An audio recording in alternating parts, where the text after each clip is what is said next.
Доброе утро всем, кто начинает свой день вместе с программой «Утро Якутии» на телеканалах «Якутия-24» и НВК «Саха». Это пятничное утро. С вами проведем мы, Руслан Ачиров и Полина Долинская.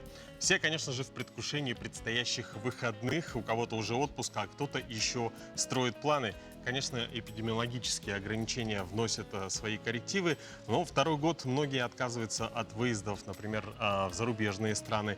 Но отдохнуть у себя на родине, открыть для себя новые места, насладиться красотами природы все-таки стоит. Если у вас нет и даже такой возможности, то мы предлагаем внимательнее смотреть нашу программу. Сегодня мы будем говорить о путешествиях, о живописных местах нашей республики, а также ближайших регионов. Ну и хотелось бы, друзья, напомнить, кстати, мы работаем в прямом эфире. Номер нашего WhatsApp 8 914 273 44 88. Рассказывайте, какие у вас планы на выходные, какие последние события поразили вашу жизнь, что у вас интересное произошло, чем бы вы хотели поделиться с нами, а также поздравляйте своих родных и близких с праздниками и какими-то значимыми датами. Также у нас есть страница в Инстаграм «Утро Якутии». Подписывайтесь, ставьте лайки и узнавайте анонсы будущих программ. Ну а сейчас мы узнаем прогноз погоды сегодняшнего дня. По данным Якутского гидрометеоцентра, в 6 часов утра температура воздуха в центральных районах на столбике термометра зафиксированы отметки от 14 до 19 градусов. В заречной группе 16-21. В южных, в Нерюнгри сегодня плюс 14, плюс 15 в Алдане. В Вилюйской группе от 11 до 14 градусов тепла. В Нижнеленских 12-15 градусов со знаком плюс. В западных холоднее сегодня в Ленске плюс 9 градусов и теплее в Алекминске 15 со знаком плюс. В Колымо-Дигирской группе улусов от 9 до 13 выше 0, в Янских 10-14. На северо-западе от 11 до 13 градусов. В городе Якутске температура воздуха на 6 часов утра составила 19 градусов выше 0, атмосферное давление 742 миллиметра ртутного столба. Ветер западно-юго-западный дует со скоростью 1 метр в секунду. В течение дня синоптики обещают небольшой дождь, ветер северный с порывами от 4 до 9 метров в секунду. Температура воздуха днем 24-26 градусов со знаком плюс.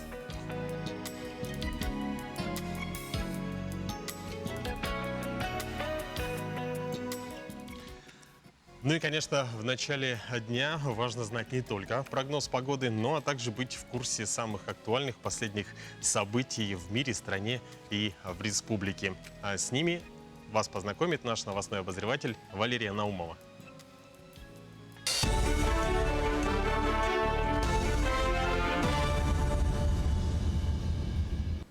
Доброе утро! В эфире новости, в студии Валерия Наумова. Регулярные рейсы из России во Францию и Чехию возобновятся с 24 июля.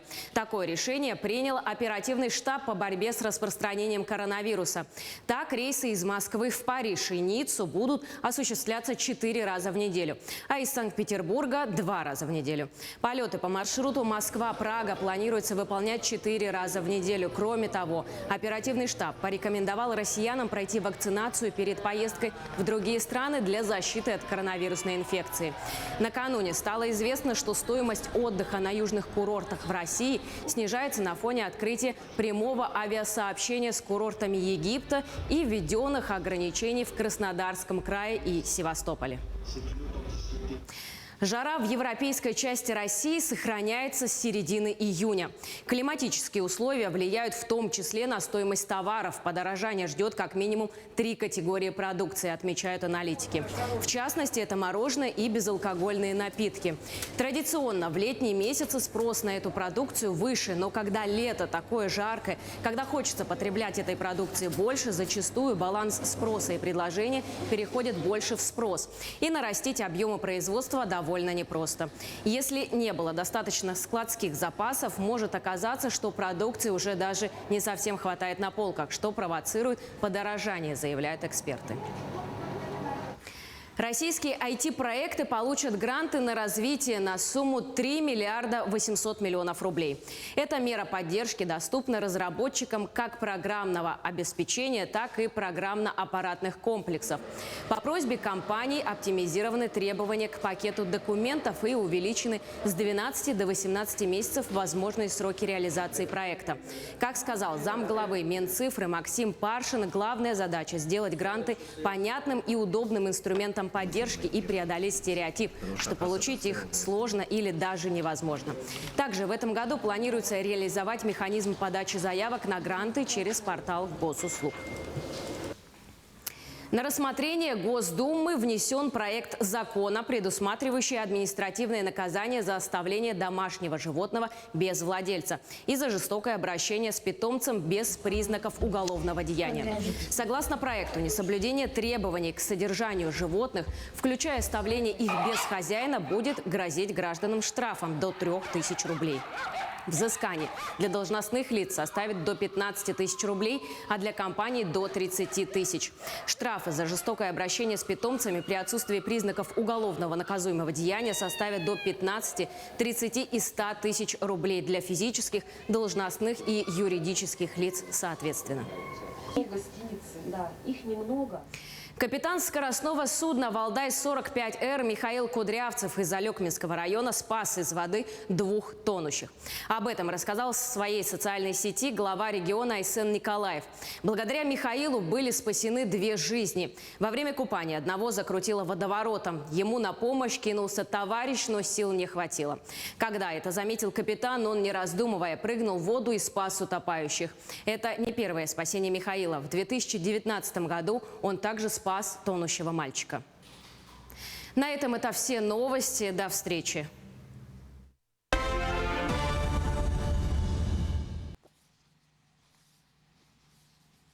Кстати, очень интересный рюкзак. Вот для чего ты его притащил в студию? Ну, сегодня у нас тема путешествий, поэтому я решил поделиться, сделать такой мини-обзор своего походного рюкзака. Значит, во-первых, это такой достаточно сам по себе тяжелый рюкзак, но тем Да не я менее, вижу, он еле стоит. да, вот это вот крепление, они позволяют его как бы расширить функционал. Вот, например, у меня с собой техника, например, да, здесь могу носить фотокамеры, они как бы передо мной, да, и различные шнуры. Они еще закрепляются здесь вот так впереди, чтобы не мешать, да? Можно, да.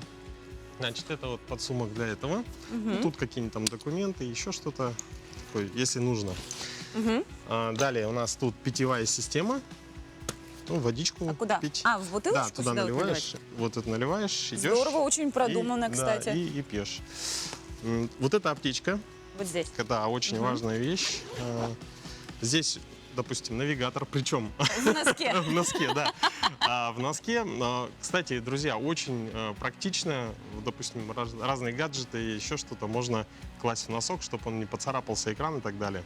Навигатор тоже очень Слушай, важная я возьму вещь. это на заметку. Да, очень удобно, и не надо покупать дорогостоящие чехлы.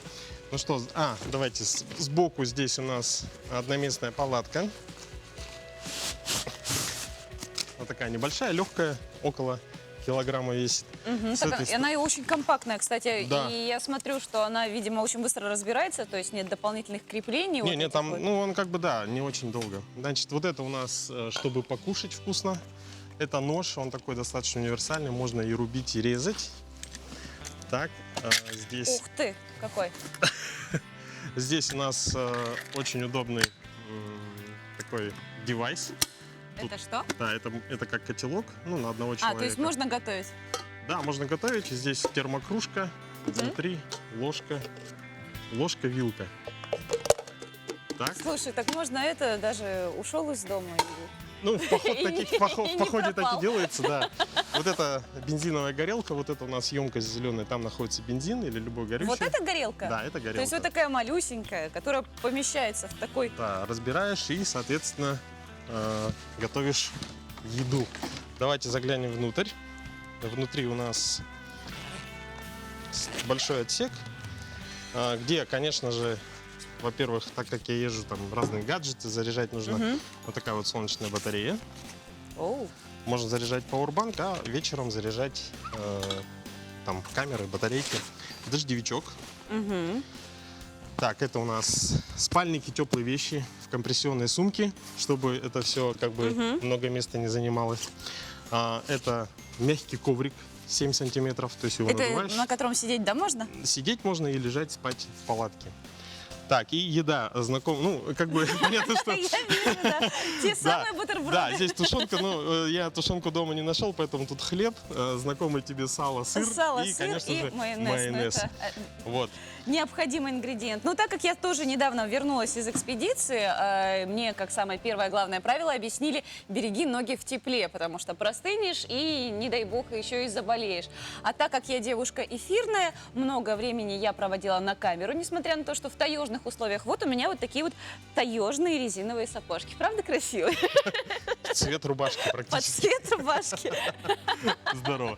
Но, кстати, действительно, у нас вокруг города Якутска даже, да, в принципе, в достаточно близкой доступности есть большое количество интересных маршрутов. Ну, даже взять те же Ленские столбы, да, горные реки, где можно сплавляться и так далее.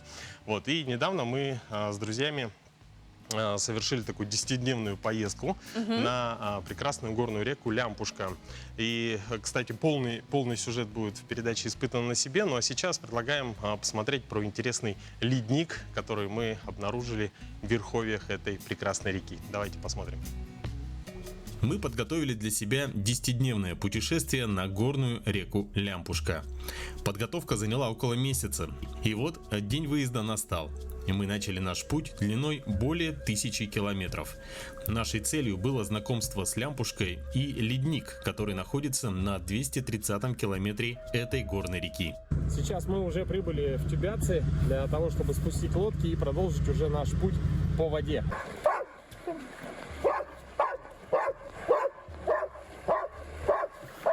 В такой длительной поездке немаловажную роль играет комфорт. Можно, конечно, поехать по-спартански, взяв с собой только пенки, спальники, тент и спиннинги, но тогда впечатления от отдыха будут совсем другие. Что же мы взяли? Большую палатку, шатер для кухни, раскладушки, стол, стулья, спальники, холодильник, с помощью которого мы смогли приготовить жаркое даже на 6-й день поездки, генератор для зарядки всех гаджетов, видеокамер и работы холодильника, продукты, овощи, плитку, казан, чайник, сковородку, вилки, ложки, кружки, само собой, а также водометные насадки, позволяющие передвигаться по мелководью горных рек, комплекты теплой одежды на случай непогоды и спутниковую связь. Первое живописное место реки Лямпушка – это так называемая «восьмерка». Река здесь делает характерный двойной зигзаг, который окружен живописными скалами. Далее пейзаж в основном лесной, с возвышающимися на фоне отрогов Верхоянских гор. По пути мы видели большое количество птиц и животных. Плавные перекаты с большими плесами примерно через 150 километров сменяются более бурным течением. На берегах появляются завалы из деревьев, и река состоит практически из одних перекатов и порогов. Да, вот это было очень интересно. И завал, да? Проезды очень маленькие. Буквально протиснулись. Даже вот спиннинги лежат вот так. Пришлось их еще ниже сделать и голову пригнуть. Сейчас подождем ребят. Достигнув своей цели, мы были ошеломлены красотой и необъятностью ледника. Он простирался за горизонт белоснежной долиной. Было ощущение нереальности происходящего.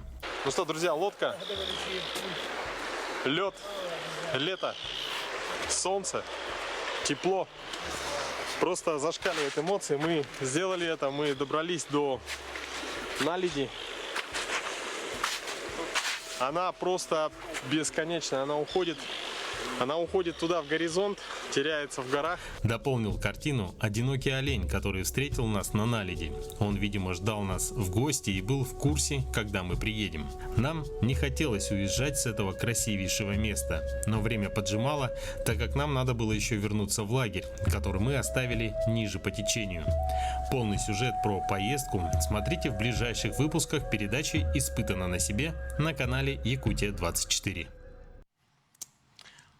Вот такая вот была интересная поездка. Ну, все ждем Причем я после этой выпуска, поездки да? отдыхал еще дней 5, наверное. Приходил в себя, потому что после хорошего отдыха нужно, конечно, тоже Нужно отдохнуть. еще отдохнуть. Ну, слушай, ну места действительно живописные и красивые. То есть, я думаю, вот близится тот день, когда наша республика станет именно туристическим центром для любителей экстрима, для любителей природы.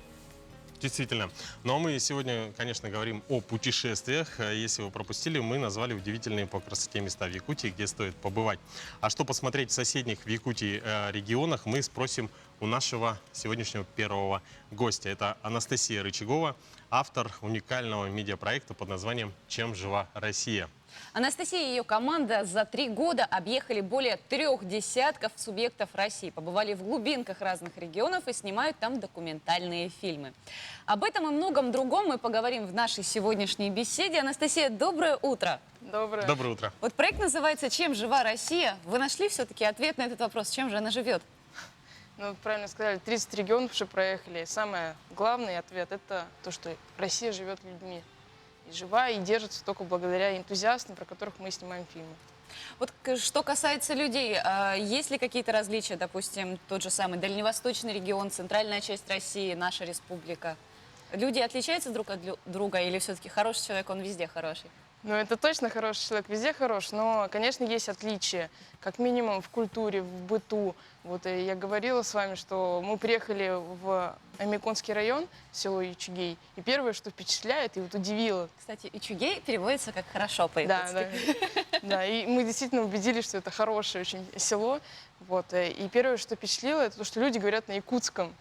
То есть это основной язык. Обычно нам говорят, что ну вот мы сохраняем язык, что там детей приучаем, а тут он сам по себе сохраняется. И наоборот, русский как вспомогательный. То есть это такая фишка, которая прям вообще очень впечатлила в Якутии сразу же.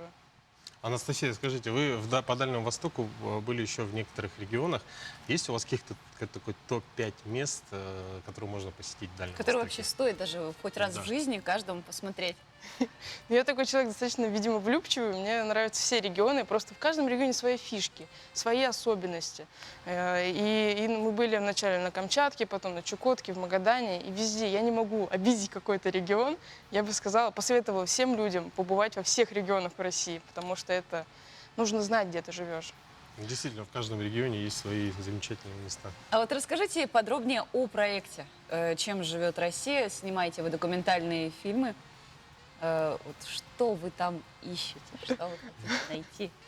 Ну, цель нашего проекта – это съемка документальных фильмов про интересных людей с глубинки, вот из деревень, из сел, вот, которые живут на своей земле, вот, защищают ее там и любят искренне. Вот мы хотим просто рассказывать про то, что в глубинке жизнь, она есть, что она интересная, и что ну, как бы вызвать интерес к ее изучению, потому что сама я из Москвы, и часто слышу про то, что вот там в регионах, там, ну что ты ездишь, ну, там ничего интересного. Сама я так поездила немного и думаю, надо что-то такое запустить, чтобы показать людям, что вот она, Россия, в людях, изучайте, знакомьтесь.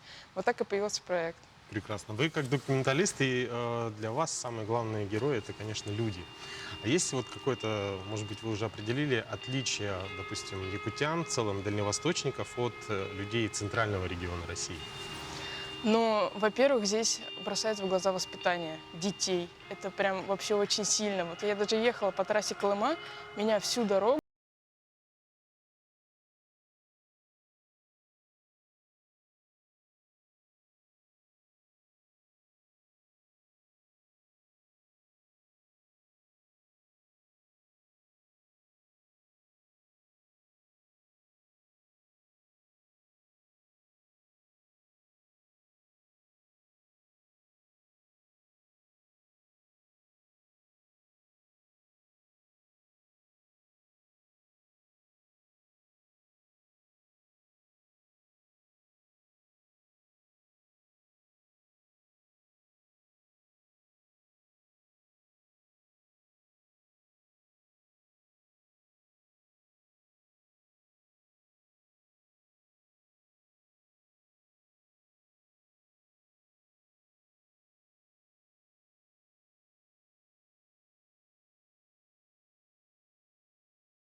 они держат якутских лошадей, очень какая-то редкая там линия, я там не очень разбираюсь.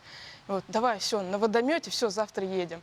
И вот мы съездили туда, конечно, комаров покормили изрядно, вот это тоже местная достопримечательность. Но вот именно, наверное, вот вначале все люди, часто люди так, знаете, с опаской.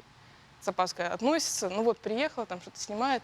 А потом уже в следующий день люди уже, ой, давай сними про вот это, сними про вот это. Я уехала, мне говорят, ой, а где эта девушка, давайте она снимет еще про вот это. То есть люди такие, они как бы очень доверчивые, очень открытые, добрые. Вот это И вы ради вовлекались этого в процесс, стоит. да? Да. Скажите, а что станет итогом вашей работы? Будет ли это фильм, посвященный, допустим, отдельной Якутии или всему дальневосточному региону? Ну, обычно, да, у нас про каждый регион отдельный фильм, но, возможно, как-то будет связки там с Магаданской областью, тоже посмотрим на монтаже. Это такой живой процесс творческий. Где можно будет посмотреть результат ваших поездок? Вначале у нас будет, ну, все фильмы участвуют в фестивалях международных и всероссийских, а после этого мы будем уже договариваться с телеканалами, либо в интернете публиковать. Вот. Вы можете подписаться там на социальные сети «Чем жива Россия», вот, и мы там держим всех в курсе событий. Да, всё, ну, будем с нетерпением ждать. Конечно, будет очень интересно посмотреть, тем более, что мы тут по месту занимаемся примерно тем же самым, чем живет Якутия. Я вот А вы посмотрела, да, как Вы раз. прям по всей стране ездите. Кстати, вот, Анастасия, для того, чтобы вот эти все дороги, они очень изнуряющие, вы, наверное, как-то держите себя в тонусе, спортивными какими-то там упражнениями, зарядку делаете? Да, но перед экспедициями мы прям начинаем интенсивно тренироваться, там бегать, ходить по лесу многие километры, чтобы как бы здесь только, ну, работать в удовольствие, можно так сказать. Вот, и Спасибо выдерживать большое, всё. Анастасия. Спасибо Ну, у нас, большое. кстати, сейчас будет утренняя зарядка, да, и мы предлагаем телезрителям сделать ее вместе с нами. Доброе утро, дорогие друзья! Приглашаю вас присоединиться к моей... И теперь начинаем разминать свой позвоночник. Колени мягкие. Делаем повороты вправо-влево. Вкручиваемся. И ощущаем, как разминается позвоночник в грудном и поясничном отделе. Теперь заглядываем на противоположную пятку. Скручиваемся больше. В конце поворота выдох. Хорошо, закончили. Еще одно упражнение на позвоночник – это журавль, пьющий воду. Руки сложили на живот, колени мягкие. Вдох, вниз сначала идет поясница, грудь, плечи, голова.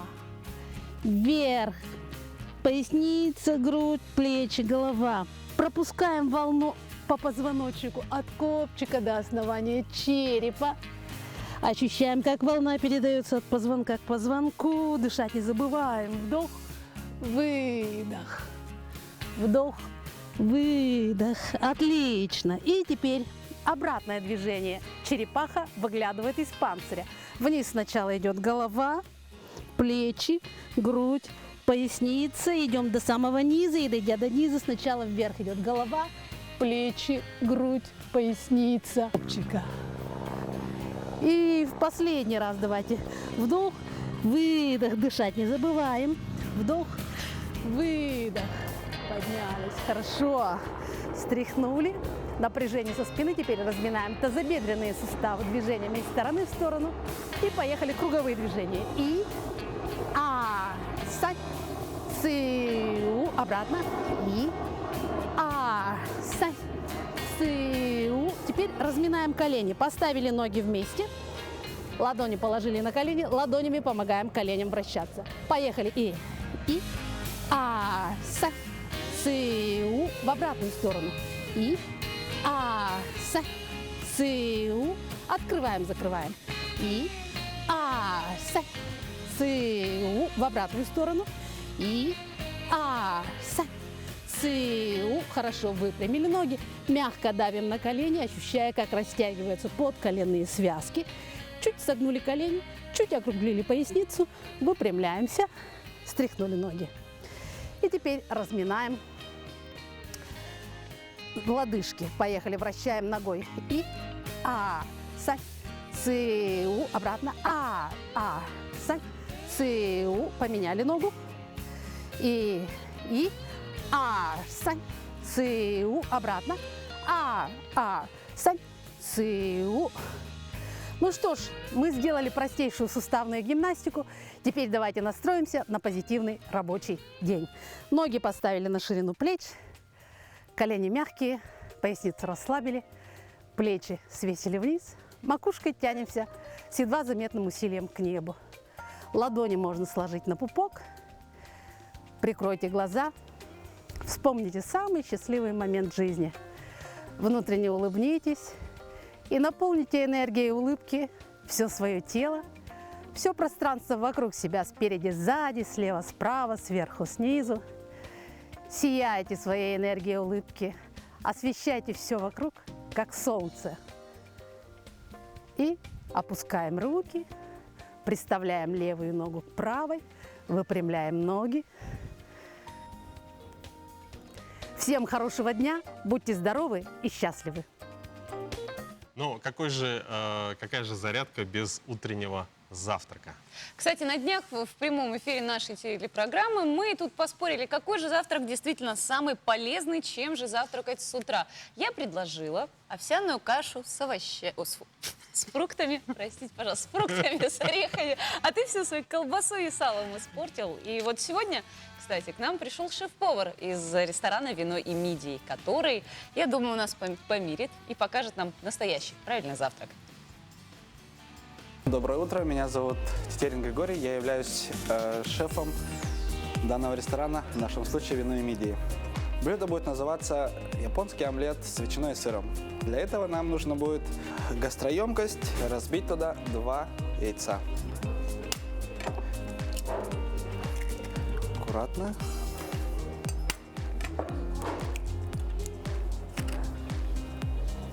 Добавляем соль, щепотку, ложку столовую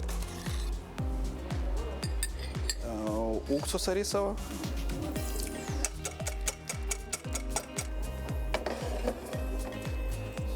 выливаем полностью его, равномерно по сковороде его распределяем. Так как у нас будет с ветчиной и сыром, разлаживаем ветчину, добавляем сыр и потихонечку это все дело мы скручиваем в рулет, так сказать. Рулетик потихонечку.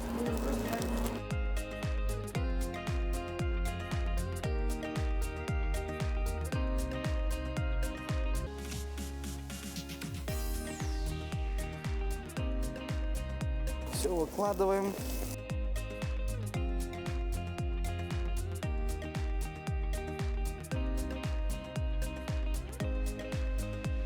Режем на ровные порции, на ровные кусочки.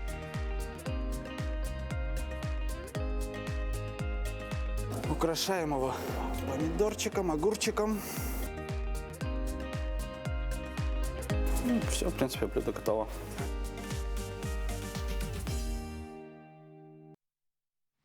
Очень вкусный и аппетитный завтрак. Слушай, Руслан, кстати, такой вопрос немного личный. Ты свою супругу завтраками в постель балуешь? Ну, бывает, но достаточно редко. Ну, кстати, вот на чем ты... Подача, это же тоже очень главное. На чем ты преподносишь ей вот это вот? Ну, у нас есть такой металлический поднос. Обычно ставлю, допустим, кофе и еще что-нибудь приношу. Кстати, я предлагаю посмотреть не только тебе, но и всем остальным мужчинам, женщинам, вообще просто, друзья, посмотрите анонс нашей программы «Подворье». Кстати, между прочим, сегодня Даша Анкехова встретилась с теми, кто умеет делать те самые подносы для завтраков, которые, во-первых, порадуют не только ваших родных и близких, но а также еще и скрасят ваш кухонный интерьер. Вот такие вот прекрасные подносы. Поначалу может показаться, что это картинка, взятая в интернете, но нет, друзья, на самом деле все это сделано руками. Так что сегодня в 10:30 и в 17:30 на телеканалах Якутия-24 смотрите в передаче «Подворье». Действительно очень красиво. Я думаю, что достаточно технически, наверное, не так сложно. И обязательно в 10:30 утра давайте посмотрим передачу «Подворье». Самое главное, что он еще очень мобильный, то есть он, во-первых, складывается и на кухне много места не занимает, что тоже большая, хорошая находка вот для квартир-студии вот сейчас. Ну которая... и то, что он сделан из дерева, очень удобно. Можно резать на нем сало, сыр, потом поливать майонезом. Батон и колбаса. Но мы сегодня говорим о путешествиях, друзья. И, конечно, в Якутии очень короткое лето. И хочется всегда чего-то такого яркого, да, потому что зимой у нас в основном все такое серое, белое, ну и цвет, экзотика, все это, конечно же, требуется якутянинам. У нас далее в нашей программе якутянин Николай Барашков, который живет в пестром окружении круглый год. У него есть замечательные попугайчики. Давайте посмотрим. Николай Николаевич, доброе утро. Доброе утро, Ирина. Ну, сегодня у нас очень необычное интервью в таком интересном месте, с таким интересным человеком. Вот, и даже с такими, вот, может, извините за тавтологию, с нашими интересными гостями, с нашими питомцами, то есть с вашими. Николай Николаевич, ну, расскажите о вашем увлечении. Это, видимо, с детства началось. Как живем мы в Якутии, да, и не хватает ярких красок зимой, экзотики. Николай Николаевич, ну, сейчас вот расскажите, пожалуйста, о своих питомцах, вот конкретно, кто здесь на мне, как говорится, сидит на голове и на плече. Вот это волнистый попугай Тоша, самец, ему годик, тоже это из гнезда вылупился, вон там его родители сидят. И за это время он научился разговаривать. Сейчас не знаю, он, может, стесняется, не говорит, а так болтун вообще не остановишь. Это Нюша, девочка, наоборот, порода Карелла, вот ее тоже родители. Тоже ее годы, видите, они абсолютно ручные. А самое трудное в разведении попугаев, что вот именно, может быть, для нашего... Создать условия. Можно купить птицу, она и красивая, и что, но она будет сидеть в клетке. Если вы заметили, в клетках у меня очень мало сидит птицы. И она, ну, по своему опыту начинал с клеток, делал гнезда валета, ставил скворечники, но не всегда получалось у меня на разведении. Потом вот перешел к вольерному содержанию. Давайте посмотрим, что вот в этом гнезде есть. Вот, открываем. Ребята, смотрите, вот они уже подросли. Маленькие, но уже готовые вот на выход. Ирина, возьмите. Сколько им? Им дней 30. Это самец, а это самочка. Довольно крупные, да? Да, они, говорю, вот буквально еще дня 3-4, и они выйдут из гнезда. Ирина, держите ладошки, и мы покажем нашим... Это вот буквально вчера-сегодня вылупился, и вот я покажу, что яйца есть. Яйца тоже должны вылупиться, буквально тоже сегодня-завтра будут вылуп. Такой маленький. Да, вот чтобы сравнить. Сколько ему дней? Вот говорю, 1-2 дня. 1-2 дня. Вот такой птичек маленький, посмотрите, пожалуйста, вот. Только вылупился день назад, маленький такой. А сантиметров сколько вот яичко? Сколько сантиметров? Вот 2,5. 2,5. Даже меньше. Какой 2,5? 1,5. Доска дюймовка. Такое теплое яичко такое. Ну вот, ну это родители насиживают, самка насиживает. Давайте мы обратно положим. Момент прямо. Да. Трогательный, очень ответственный. Да. Это вот Кареллы. Кстати, вот это самка, я вру, папаша вон. Это самка, и мне ее тоже отдали люди. Как бы заниматься и некогда. Как-то они меня нашли, не знаю где. Я как бы ни рекламу, ничего не даю. Узнали, что я занимаюсь птицей, содержу, и вот просто подарили. И вот самка, как видим, вот она первая кладка у ней. Это яйца. А вот птенцы, давай посмотрим. Ок. Смотрите, они должны шипят. Возьмите в руки, Ирина, не бойтесь. Я еще вот. Ну, окрас у них такой, да, пока? Это нет, они и будут. Это окрас лютина, желтые они будут, ярко-желтые будут. Как раз как цветные. Да. Вот. А что у них на голове? Это вот уже отрастает хохолок. Вот, посмотрите, все взрослые птицы с хохолками, это порода такая. Ну, очень интересно. Да, вот небольшая залысина, это, но она со временем, когда взрослая птица будет, после июня линьки она уже отрастет. Ой, цепляются они уже. Да, через неделю, дней через 10 уже из гнезда они выскочат. Давайте положим тоже вон. Эй, самочка 4 яйца отложила. Ой, ты молодец. Вообще вот это ваше увлечение. Вы уже, наверное, без него не можете. Вот люди к вам приходят. Да, люди спрашивают и удивляются. Ну, для чего, зачем, несложно, говорит, много убираться. Ну, кому как. Я думаю, час уделить в день, для меня это как бы не сложно, как бы удовольствие. Если вот честно, я вообще не напрягаюсь никак. Но вы очень любите своих питомцев, попугайчиков. Ну, и они меня тоже. Слушай, я в шоке, особенно от птенца, от детеныша Особенно птенца. такие малюсенькие, это просто беззащитные, прям, я не знаю, ну очень такой умилительный сюжет был, очень мне понравилось. Я даже и не знала, никогда и не видела попугайчиков маленьких. Супер. Но мы двигаемся дальше, и у нас на очереди выпуск новостей с Валерией Наумовой.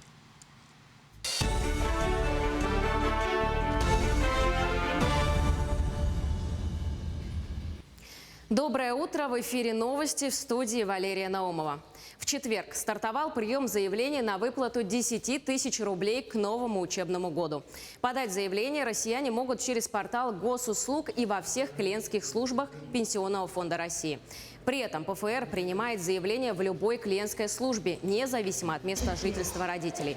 Как отмечают в Пенсионном фонде, сейчас большинство семей уже получили уведомление с портала госуслуг о готовности заявления, автоматически сформированного по данным ведомств. Родителям лишь остается проверить актуальность информации, если необходимо внести коррективы и отправить заявление в Пенсионный фонд. Каждый пятый ипотечный кредит в 2020 году по данным Дом.рф выдавался по программе льготной ипотеки. Всего с помощью ипотеки с господдержкой под 6,5% смогли улучшить жилищные условия больше полумиллиона семей.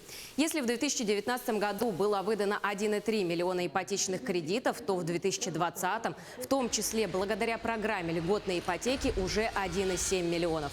Программа была запущена для поддержки строительной отрасли, повышения доступности ипотеки и улучшения жилищных условий россиян, что является одной из целей нацпроекта «Жилье и городская среда». Со 2 июля изменились условия программы. Максимальная сумма кредита теперь 3 миллиона рублей для всех регионов, а максимальная процентная ставка – 7%. МВД предлагает проработать меры, которые будут стимулировать автовладельцев проходить техосмотр в добровольном порядке. Например, предусмотреть снижение ставки транспортного налога или стоимости полиса ОСАГО. Также в ведомстве отметили, что проверенный мониторинг доступности для населения услуг по техосмотру транспортных средств показал неготовность действующей системы к реализации новых положений законодательства. В ряде субъектов не выполняются нормативы минимальной обеспеченности населения пунктами технического осмотра. При этом тарифная политика регионов при формировании стоимости технического осмотра оказывает негативное влияние на ситуацию с развитием рынка данных услуг. Более половины предпринимателей в России ожидают нового локдауна из-за роста заболеваемости COVID-19. Вместе с тем, 62,3% участников исследования утверждают, что подготовились к такому развитию событий и в состоянии выдержать непродолжительные ограничения. Так, 28% респондентов сообщили, что могут продержаться несколько месяцев, а 9% до полугода. При этом 23,5% опрошенных вообще не видят проблем в дистанционной работе. О готовности потерпеть несколько недель сообщил 21% опрошенных бизнесменов. Но вот 18% считают, что на какой бы срок ни ввели локдаун, избежать значительных потерь у них не выйдет. В России стартовала программа студенческого туризма. В рамках данного проекта путешествующие по России, обучающиеся в период летних каникул, смогут проживать в кампусах и общежитиях вузов по доступным ценам. Продлится он до 25 августа. В настоящее время создается сеть кампусов мирового уровня. Выделяется финансирование на капитальные ремонты и реконструкцию имеющихся общежитий. Поэтому возможностей комфортного отдыха для студентов-туристов от года к году будет становиться все больше. На сегодняшний день к проекту подключились 15 российских университетов. Как заявляет вице-премьер, программа нацелена на развитие внутреннего туризма в России. На этом это все новости. Хорошего дня!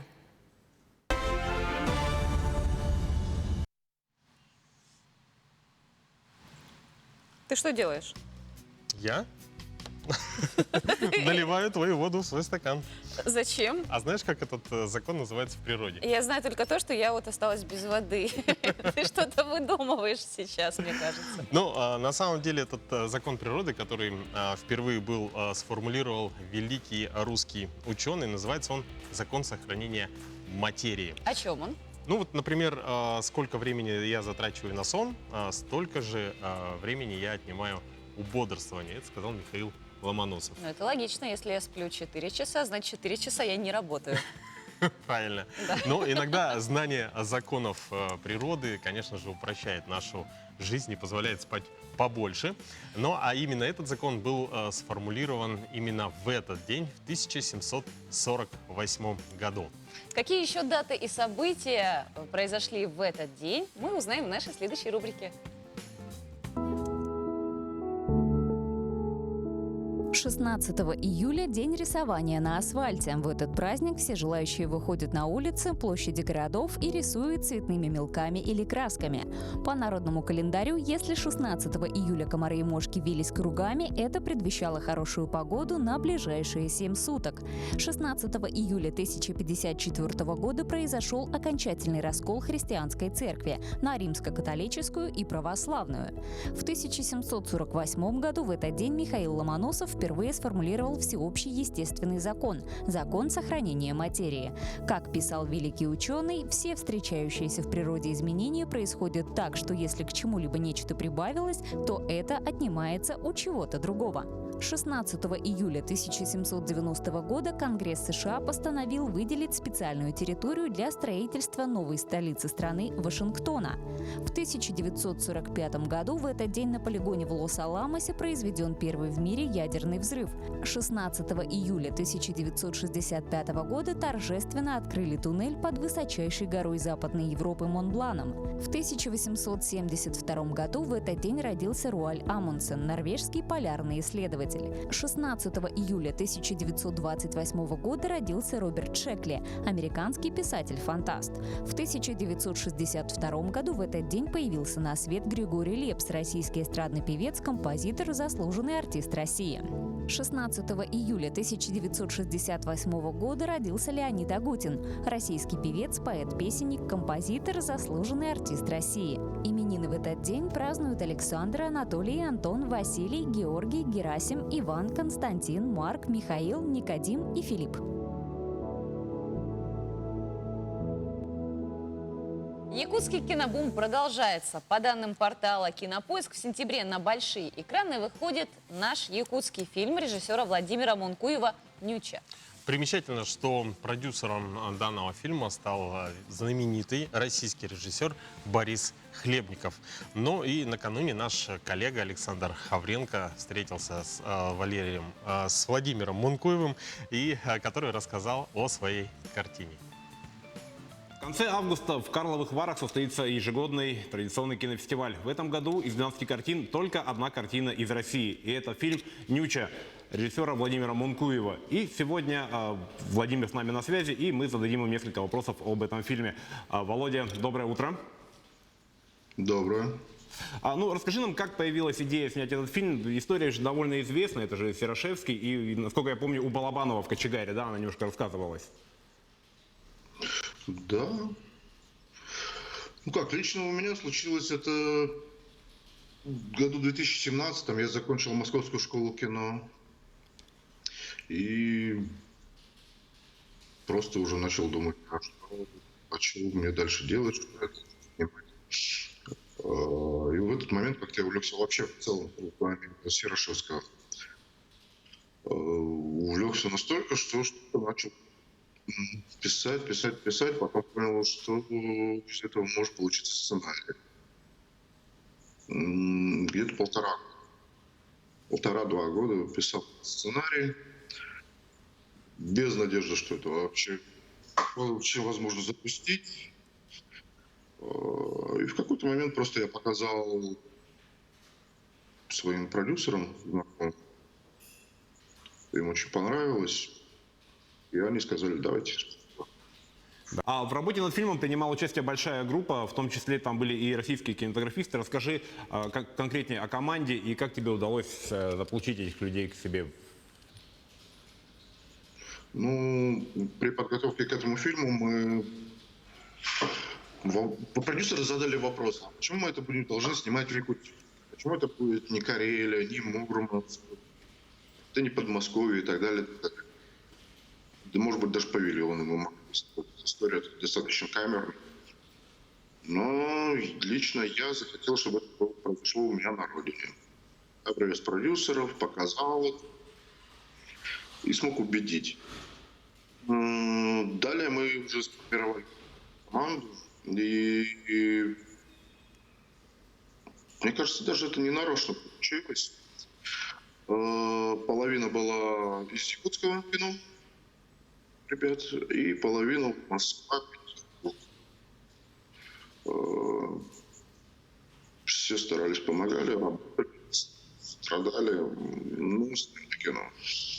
Ну а вот с такой командой, продюсер у тебя Борис Хлебников, все-таки к чему мы отнесем это кино? Это якутское кино или все-таки это уже российское кино, московское кино?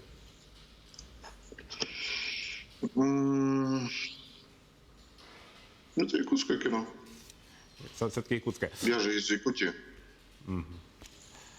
Фильм вошел в конкурс фестиваля в Карловых Варах. Расскажи, как он туда попал и что ты испытал, какие чувства, когда об этом узнал, что единственный фильм, который там будут показывать, это твоя картина? Ну, это супер приятно попасть в самый старейший фестиваль мировой класса. Главное, чтобы фильм как-то достойно показали. В целом, надеюсь, все получится. Ну, а вот на твой взгляд, это все-таки фестивальное кино или кино массовое?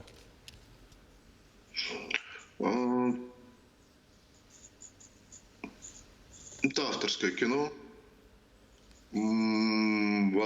Скорее всего, многим оно не понравится. Точно не зрительское кино. То есть это не кассовый... Этим оно может быть интересно. Не кассовый блокбастер, который должен собрать миллионы в прокате. Но до премьеры еще есть какое-то время. Будут ли еще какие-то фестивали? Планируете вы еще куда-то его отправлять на какие-то фестивали до премьеры?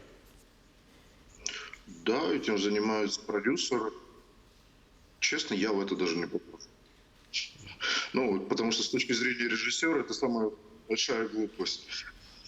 Вот ты снял кино, сделал его, вроде старался, все остальное, а потом, ну, ты садишься рассылать там по фестивалям, все остальное, от тебя ничего не зависит.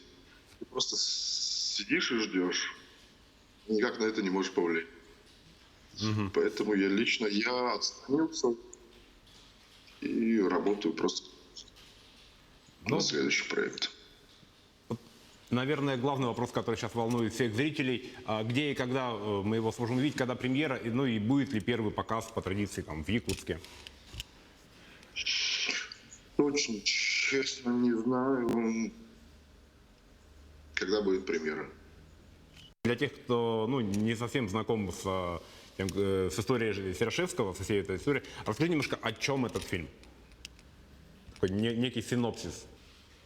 Это кино про заключенных людей. Не про одного заключенного, кто знает труды Серошевского и так далее, что там полицейного, который притворялся полицейным, оказался настоящим зэком, а его сослали, его поселили в якутскую семью. Но при этом семья тоже остается жить с ним, и получается, они как в своем собственном доме тоже заключенные. Ну что, Владимир, большое спасибо за беседу. Было очень интересно. Надеюсь, в скором времени фильм выйдет на большие экраны, и мы сможем его посмотреть и по достоинству оценить. А я напоминаю, что с нами на связи был Владимир Мункуев, режиссер фильма «Нюча». Фильма, который единственный из российских картин попал на кинофестиваль в Карловых Варах. И будем с нетерпением ждать, когда фильм выйдет на большие экраны, и надеемся его увидеть на экранах кинотеатров города Якутска и всей республики. Да, действительно, очень рад за Владимира Мункуева. Это мой хороший друг. Очень давно его уже не видел. Очень соскучился, на самом деле. Володя, И теперь если ты меня понятно, видишь. почему ты его не видел. Человек, он занят съемками фильма. Мне Молодец. Кстати, очень даже будет интересно, потому что, насколько я знаю, вот сама вот история именно кинофильма «Нюча», это как русскоязычный парень как раз-таки и оказывается в якутской глухой деревне. И вот как он потом, во-первых, начинает жить с этим колоритом, как он находит общий язык с местными жителями. Ну, в общем, будет очень-очень интересно посмотреть, и так что будем ждать все вместе. Ну и хотелось бы отметить, что фильмотека, да, наша увеличивается, в принципе, как и, конечно же, Национальная библиотека Республики Саха-Якутия. Вот. Но вообще, кстати, про путешествия мы сегодня говорим. Я думаю, что многие из наших зрителей планируют, наверное, поехать куда-нибудь. Можно поехать в Курулюр. На водопады вот эти на вот, водопад, да. да, на водопады Булус. Очень такие известные места. Но, кстати, у меня некоторые знакомые буквально на днях уехали на Байкал, например. Да? То есть путешествие на автомобиле — это тоже очень достаточно интересное мероприятие. Что касается именно российского туризма, то многие сейчас все-таки стараются не выезжать за границу, а именно осваивать свою родину и ее красоты. Многие предпочитают такие места, как Алтай и Карелия, друзья. Ну, а нам повезло, мы живем в Якутии, и у нас тут столько живописных мест. Вот просто открой окно и посмотри на этот прекрасный мир. Действительно, путешествуйте, друзья, открывайте новые интересные маршруты. Ну, а завершить нашу передачу мы бы хотели красивыми видами с каякинга.